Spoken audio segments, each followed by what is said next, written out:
Olá pessoal! Hoje a gente vai ter a segunda aula do módulo número 1 do curso Ter ou Não Ter Filhos, o que a psicologia tinha a dizer sobre a tomada de decisões reprodutivas. Nesta aula a gente vai falar sobre as motivações positivas e negativas para ter filhos e como essas motivações são produto de uma mistura entre aspectos relacionados à genética, à biologia, à sociedade e o aprendizado. Então, a gente vai começar com essa aula que vai ser bem bacana e já com isso estamos iniciando o modelo de tomada de decisões reprodutivas de Warren Miller. Mas antes de começar a falar especificamente sobre as motivações, eu gostaria de repetir um pouquinho sobre essa pergunta, né? Pergunta em relação a por que a gente tem filhos, o que eles estão pensando quando fazem essa escolha, é uma pergunta que de diferentes aspectos e baixo diferentes teorias, de um ou outro jeito, foram contestadas, ou foram analisadas, ou foram ser pensadas. Também considerando, repito, que cada tempo histórico tem suas próprias necessidades e suas próprias questões e questionamentos. Por exemplo, nos anos 40, nos anos 50, era considerada, por exemplo, a criança com um valor econômico, era um valor de mão de obra, maninhos assim, e se olhava desde esse aspecto tanto na criança como nas possibilidades dessa criança nos dar algum tipo de benefício posterior quando essa criança virasse adulto ou quando a gente estivesse no período da velhice. Mas diferentes aspectos foram considerados em diferentes estudos. Eu posso dar alguns exemplos para você, como a teoria da redução da incerteza relacionada ao fato de ter ou não ter filhos. E explicando um pouco sobre essa teoria, eu posso falar que a redução da incerteza é considerada, por exemplo, um valor universal, essa necessidade de saber o que vai passar no mundo caótico. Esse mundo caótico nos dá duas escolhas para solucionar essa incerteza. Ou bem as pessoas, segundo essa teoria, adquirem uma quantidade de informação suficiente para poder tomar uma decisão racional e consciente, ou as pessoas podem podem ter estratégias globais em relação a aspectos assim da vida da pessoa que desde um olhar de normatização vai dar tranquilidade às pessoas. Então temos dois aspectos. Ou a gente se informa muito para tomar a decisão correta, que tenha por correção, por falar de correto, pouco risco, ou a pessoa fica em um estado de normalidade procurando coisas que estão relacionadas à normalidade no ciclo da vida e que vão dar para essa pessoa a certeza de que está no caminho correto. Então, na sociedade ocidental, esse tipo de caminhos de vida, de opções de vida, de viver, estão relacionados a diferentes aspectos. Um deles é a profissão, estudar, procurar uma carreira, possivelmente trabalhar, conhecer uma pessoa que goste de você, que você goste dela, se casar, viver juntos, ter filhos, tudo esse esquema de o guião da vida, do roteiro da vida, é um aspecto que pode ser relacionado à diminuição de incerteza. Eu sei que eu tenho que fazer isso nessa etapa da minha vida, vai dar tudo certo se eu faço isso. E os filhos são parte considerados nessa redução de incerteza, porque dá uma rotina determinada, diminui um pouco aspectos relacionados a o que vai fazer, o que vou fazer se não tenho esse contexto determinado. Embora essa redução de incerteza possa ser uma percepção dos pais, também tem aspectos de que aparecem novas perguntas sobre o desenvolvimento dos filhos, a educação dos filhos, e novas perguntas de incerteza aparecem. Mas, por exemplo, essa é uma das características da teoria da redução de incerteza relacionada à escolha reprodutiva. Também se fala que o fato de ter filhos amplia as possibilidades de conexão social com os outros, considerando que em todo esse processo de desenvolvimento das crianças, elas abrem espaços novos, temos acesso, por exemplo, ao mundo da escola da criança, dos pais, dos filhos, dos pais, dos amigos dos nossos filhos. Então tem um conjunto de situações que abrem campo em outro tipo de aspectos que são beneficiosos para a gente. Embora isso também pode ser considerado desde outro aspecto, porque se abrem campos, mas a gente também tem custos em relação a esses campos, novos papéis, novos roles e novas obrigações que a gente tem que realizar. Então existe um conjunto de teorias sobre por que a gente tem filhos, mas a gente vai pegar o modelo de Warren Miller, que a gente já explicou assim em linhas bem gerais, e esse modelo dá todo um conjunto de passos prévios para um comportamento final, que seria o comportamento de ter filhos, especificamente. Então, a gente vai falar hoje do primeiro componente, as disposições ou traços motivacionais. Então, o primeiro componente do modelo e um dos componentes, segundo Warren Miller, mais importantes, disposições ou traços motivacionais, ou falando assim, bem simples, motivações para ter e para não ter filhos. Os conceitos de motivações são variados, a gente pode pegar diferentes teorias que vão descrever as motivações, teorias sociais, psicológicas mesmas, ou de todo tipo de enfoque sobre motivação, mas a gente não vai fazer uma análise só do termo motivação, a gente quer falar das motivações para terem filhos, e por isso a gente vai considerar o conceito de motivação desenvolvido por Warren Miller, colaboradores como Severy e Pasta, que falam que a motivação é a força psicológica que impulsiona os indivíduos em direção a um objetivo. É a disposição de sentir e comportar-se de determinada forma, satisfazendo uma necessidade ou alcançando alguma meta do organismo. Seria o conceito de motivação em geral. Mais focado nas motivações para ter filhos, seria a disposição de sentir e de comportar-se de determinada maneira em relação a diversos aspectos da parentalidade, satisfazendo uma necessidade, seja de ter filhos ou não ter filhos, e alcançando uma meta específica, tudo focado nessas motivações para a parentalidade. Warren Miller e colaboradores construíram 3 suposições em base a esse comportamento reprodutivo, que são suposições que são a base do modelo.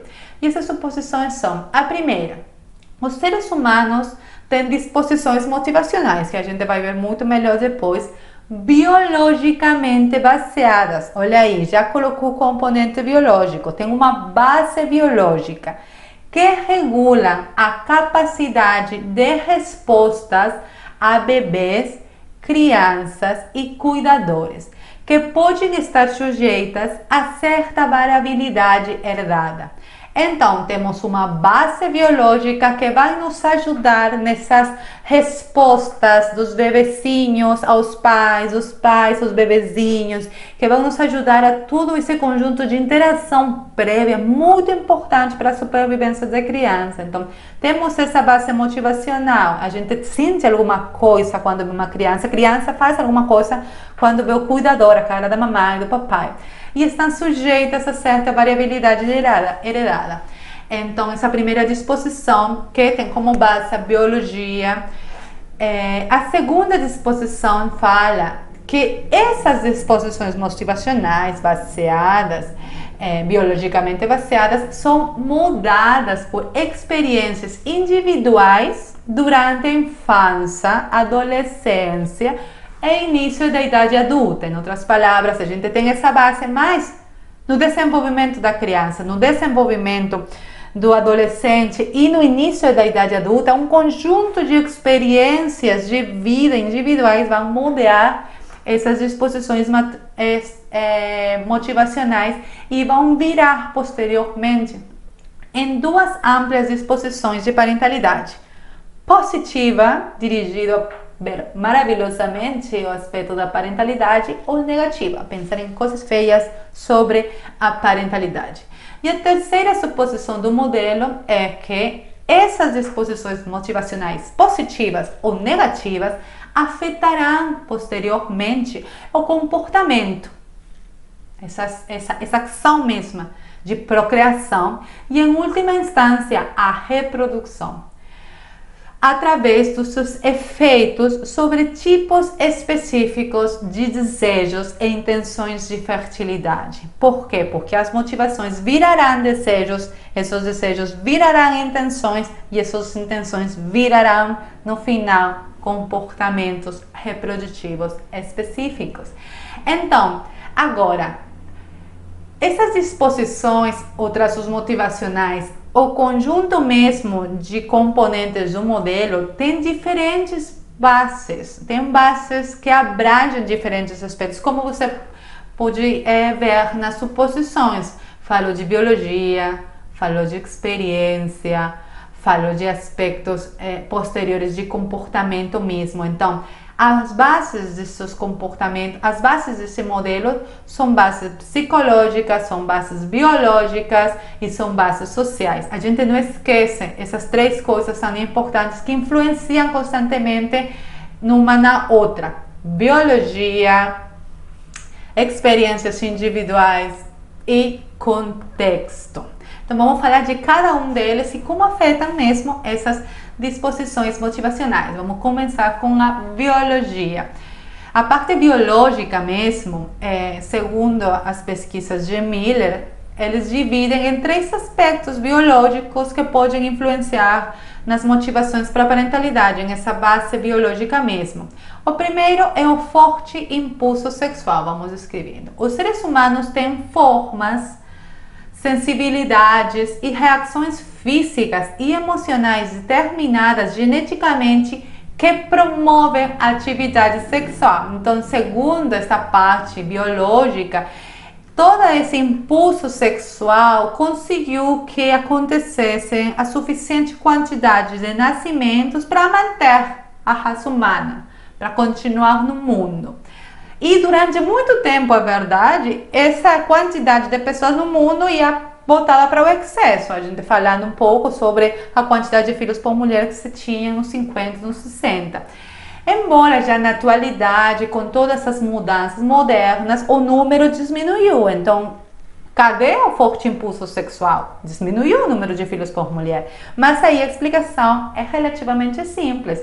Com todas essas mudanças relacionadas aos métodos contraceptivos ou a possibilidade de aborto, todos esse tipo de coisas que deram uma virada diferente ao aspecto de reprodução mesma. Então, existem umas altas taxas de fertilidade, embora existam níveis ou normais de atividade sexual. A gente continua tendo sexo, mas como agora o sexo não está conectado diretamente à reprodução, a gente não tem tantos filhos como teria. Mas ainda assim existe um forte impulso sexual que está por trás de toda essa dinâmica reprodutiva.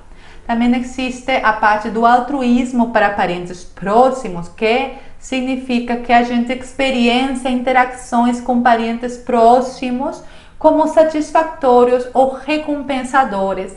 Então, a antecipação ou experiência de recompensa pode motivar mesmo a reprodução. Esse pode ser considerado um potencial pronatalista contemporâneo, porque a gente já viu que o forte impulso sexual não está ajudando muito, né? Mas esse altruísmo para parentes próximos pode ser considerado o potencial pronatalista da atualidade. Por quê? Porque o fato não fica só em ter sexo para ter filhos. A gente precisa cuidar desses filhos para que esses filhos sobrevivam na vida. Então, dá o altruísmo para parentes próximos a direção para a supervivência mesma infantil. Então, se descreve dois tipos de condutas quando a gente tenta esse tipo de... quando seres biológicos tentam a supervivência da sua própria espécie. Então, temos diferentes estratégias de ação. Por exemplo, uma delas é ter muitos filhos, não estou falando de seres humanos, tá? Ter muitos seres reprodutivos mesmos, ter muitos, com a ideia de que podem morrer alguns deles, mas outros vão sobreviver. É uma estratégia, né? A gente tem muito, e sobrevivem 2, 3, mas tá, tem 10, sobreviveram 2, legal, continuamos.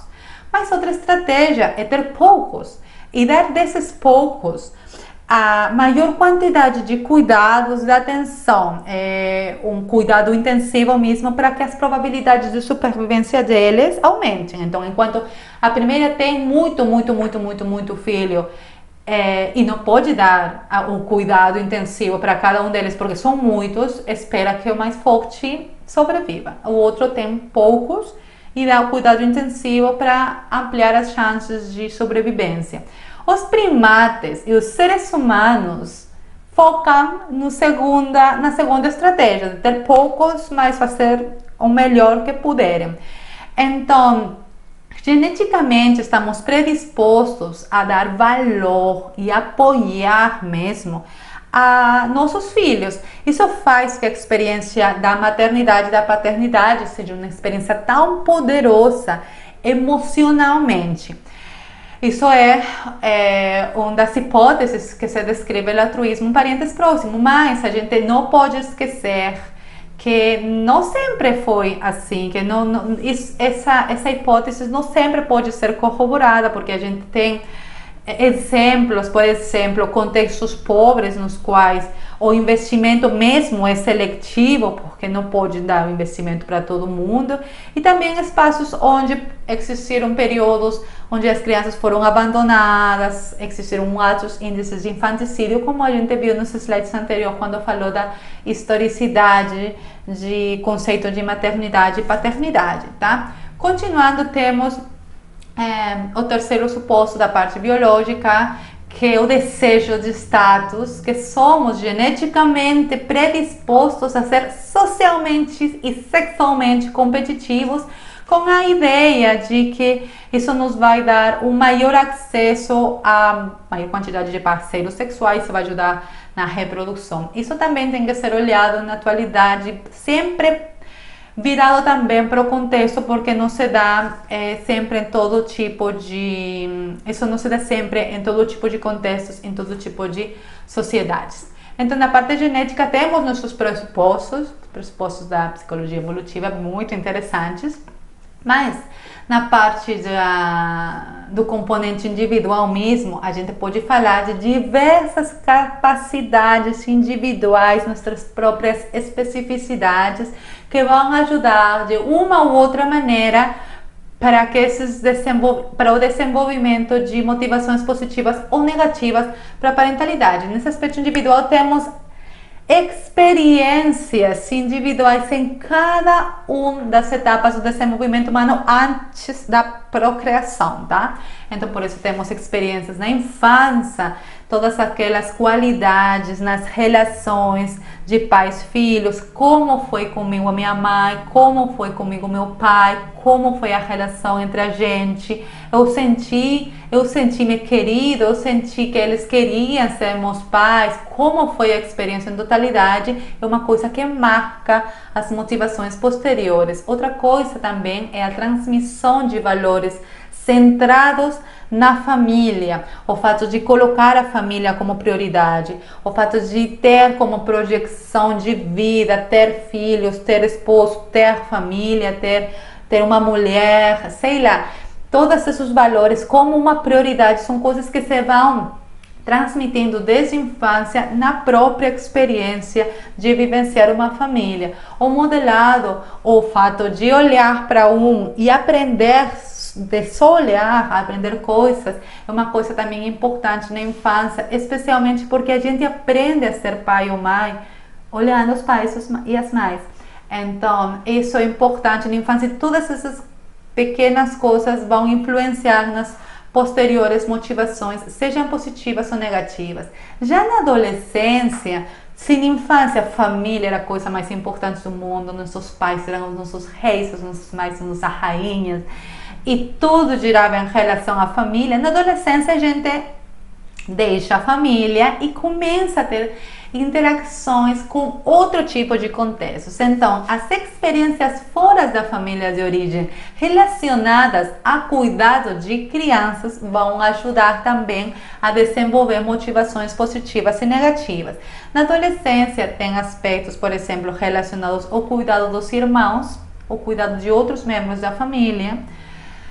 Tem casos nos quais os adolescentes cuidam dos irmãos mais novos, às vezes por um problema econômico de tempo, os pais deixam a criancinha mais pequenininha com o irmão adolescente e dependendo de como é essa interação e como é vivenciada essa experiência, vai ter também impacto nas motivações positivas e negativas. A escola, e quando eu falo da escola, falo de que as pesquisas descrevem que uma das atividades que concorrem com a maternidade e a paternidade é aspecto profissional e educativo.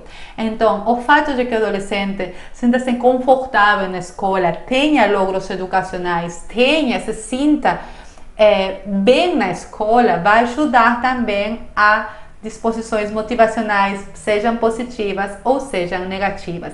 Já na adultez, estou falando de adultos jovens, também continuamos já com a educação superior, a possibilidade de ter educação superior, seja faculdade, seja outro tipo de instrução, seja fazer um mestrado, fazer um doutorado, entre outras coisas, vai abrir novas portas e novas possibilidades que podem ser ou não concorrentes com a parentalidade. Ter um trabalho que desgaste muito a gente, com ocupações de maior status, também vai ser indispensável nas motivações, porque já a gente vai ver se tem ou não tem, vai avaliar um pouco essa capacidade de que é mais importante, qual é a prioridade na vida da gente. O casamento estável, a possibilidade de ter um parceiro, com uma pessoa esteja satisfeita, é também uma das coisas que se consideram nessa etapa. Práticas religiosas, olha aí, as práticas religiosas é uma das variáveis mais importantes que foram pesquisadas, a verdade, e que tem a maior quantidade de evidência que se relaciona com as motivações para ter e para não ter filhos. Por quê? Porque transmitem valores centrados na família. Então, se uma criança foi criada em um aspecto religioso que enviou para eles mensagens de valores centrados na família e na adultez ainda mantém esses valores, tem práticas religiosas contínuas, provavelmente vai virar motivações para a parentalidade positivas, tá? E relações adequadas ou inadequadas com a família de origem também vai ajudar, considerando que é preciso uma rede de apoio nesses aspectos. Então, todos esse tipo de experiências muito próprias, porque cada um da gente tem uma experiência diferente na infância, com os pais, com os irmãos, na adolescência, na escola, nos objetivos profissionais, de experiência diferente com a pessoa que fica ao nosso lado romanticamente, tudo isso vai ser muito específico e diferente. Então, a parte biológica, que regularmente deve ser para todo mundo, tá? Todo mundo chega assim com uma base bem similar, vai virar depois diferentes tipos de consequências dependendo da nossa história de vida. De agora entra aqui o social, que é uma parte muito importante que a gente não pode esquecer. O social é considerado como diferentes espaços institucionais que vão regir, vão dar normas específicas para vivenciar diferentes aspectos da vida da gente. Uma das normas sociais relacionada mesmo à família, a constituição da família, que realmente é mesmo uma constituição social que virou durante muito tempo, teve transformações diferentes segundo o aspecto histórico e político. A gente já falou um pouco disso na aula anterior, mas em 1960 existia, por exemplo, uma grande desigualdade em homens e mulheres que dirigia a uma distribuição de atividades específicas para a mulher com um conjunto de atividades do lar e para homem com um conjunto de atividades fora do lar. Isso foi modificando-se pouco a pouco, mas, por exemplo, em meados do século XX existia um modelo de família nuclear burguesa que expliquei anteriormente na aula passada.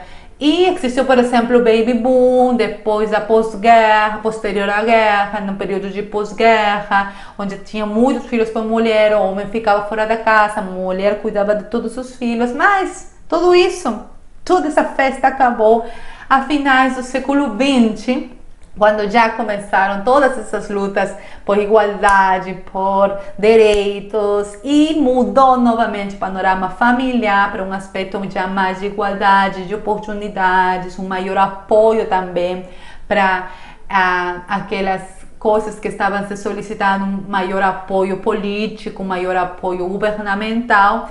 E também, por exemplo, a família virou outro tipo de família, mudaram os papéis, até menos matrimônios, uniões estáveis, outro tipo de aspectos que virou muito interessante todo o panorama. Então, a família mesmo é um aspecto social, essa constituição, os papéis, entre outras coisas. Também o trabalho, como é estruturado esse mercado de trabalho, as leis trabalhistas, tudo que tem a ver com se ajudam ou limitam as atividades parentais também vão ajudar. O Estado com todas as políticas públicas e a religião, que coloquei também.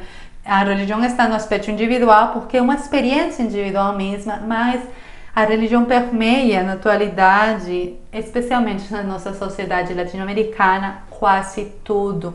Então,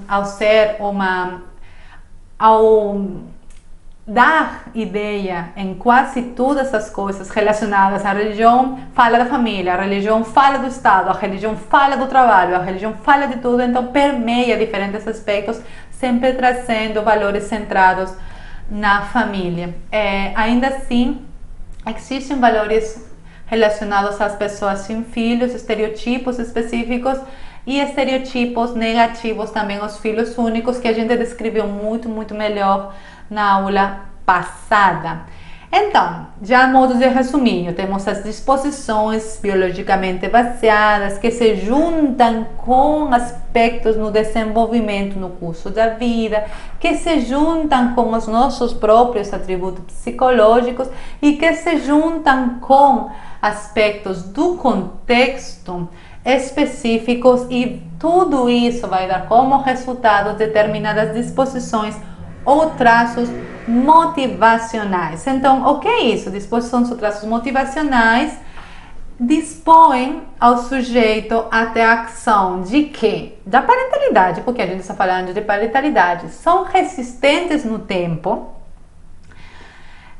por isso são traços mesmo, são resistentes no tempo, provavelmente, então as pessoas vão ter isso, a maior quantidade de espaço na vida, porque da vida prévia à reprodução, repita, porque posterior à reprodução a gente tem que falar também especificamente desses fatores, e são latentes, em outras palavras, vocês não acordam pensando nisso, vocês não acordam pensando nos filhos que querem ter, a quantidade, o tempo, não, porque não acordam nisso, mas a gente pode acessar a eles por meio de algum tipo de introspecção verbal, como por exemplo, eu posso dizer, você quer ter filhos?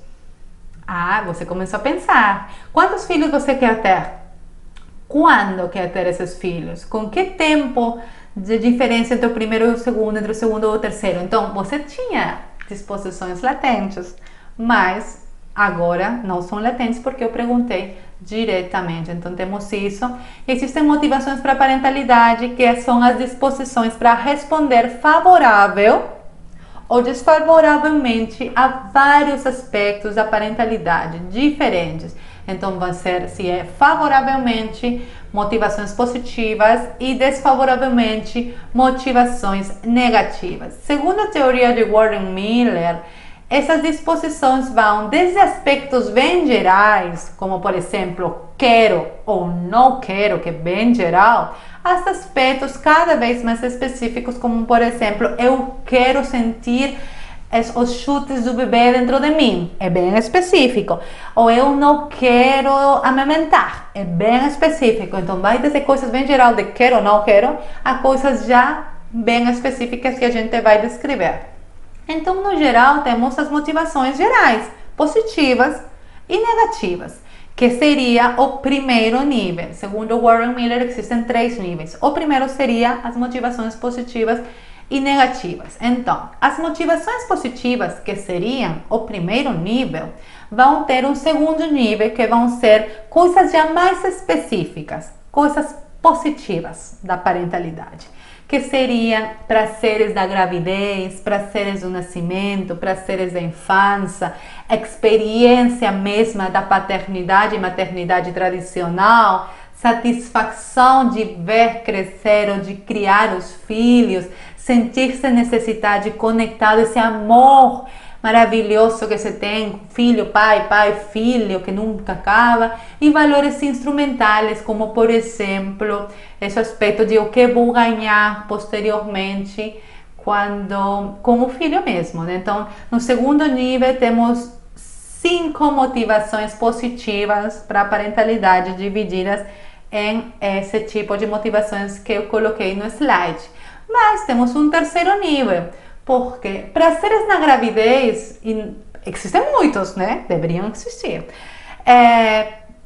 Experiência tradicional de paternidade, pode existir diferentes tipos de exemplos para isso. Então, o segundo nível já são aspectos bem específicos de cada um dos componentes do segundo nível. O terceiro nível são aspectos específicos. Por exemplo, sentir o bebê se mexer é um prazer da gravidez específico durante a gestação.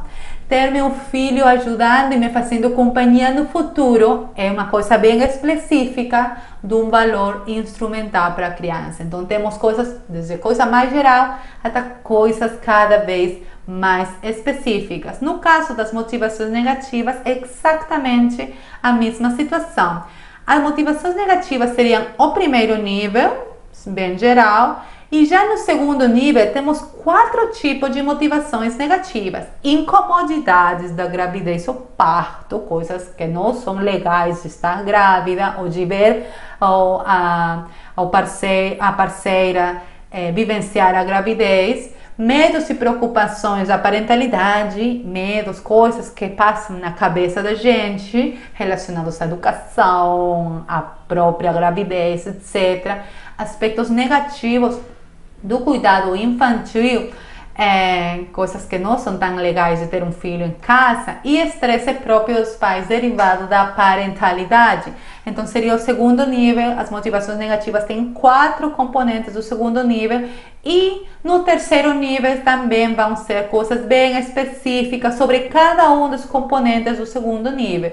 Por exemplo, ter um bebê que tire a minha liberdade de fazer outras coisas.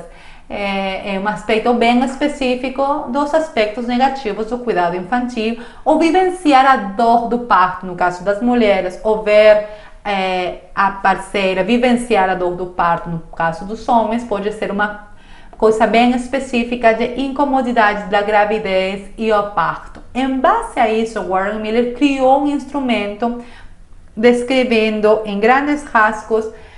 Primeiro, cada item é um tipo de especificidade sobre essas motivações positivas e negativas, e depois tirando conclusões mais gerais. Então, Miller criou o questionário de motivações para terem filhos baseado nesse modelo de diferentes níveis. Então, o terceiro nível já é os itens específicos de sentir o bebê se mexendo dentro de mim, e depois, nesse análise posterior às respostas do indivíduo, a gente vai ver qual motivação positiva é a preponderante e que tipo de motivação, ou se tem maior motivação positiva ou maior motivação negativa. Esse instrumento que foi criado nos Estados Unidos, que avalia motivações positivas e negativas pelo autor, foi criado porque o autor é norte-americano, foi criado nos Estados Unidos, e tem um conjunto de pesquisas bem interessantes com o uso desse instrumento nos Estados Unidos. Mas existem adaptações e avaliações de propriedades psicométricas desse instrumento em outros países como a Itália, a Polônia, Irã. São os países que têm adaptação dessa escala e que têm boas propriedades psicométricas e estão sendo utilizadas na atualidade no estudo das motivações para a parentalidade. Já a gente está fazendo uma adaptação desse instrumento para uso no Peru e para uso no Brasil. Então, todo esse processo de construção está em andamento, um processo muito maravilhoso, e a gente, prontinho, vai ter uma adaptação para o uso desse instrumento no Brasil e o uso desse instrumento no Peru. A gente está muito, muito, muito contente com isso. Então, todas essas motivações positivas e negativas a gente já viu. E na próxima aula a gente vai passar para o segundo componente do modelo. A gente vai ver desejos, o que você deseja na vida. Desejos de ter ou não ter filhos. Que é projetar se você quer ter, quantos quer e quando quer ter. Então, acabou a aula, a segunda aula do primeiro módulo. Muito, muito, muito obrigada pela atenção. Até a próxima aula. Bye, bye. Beijos.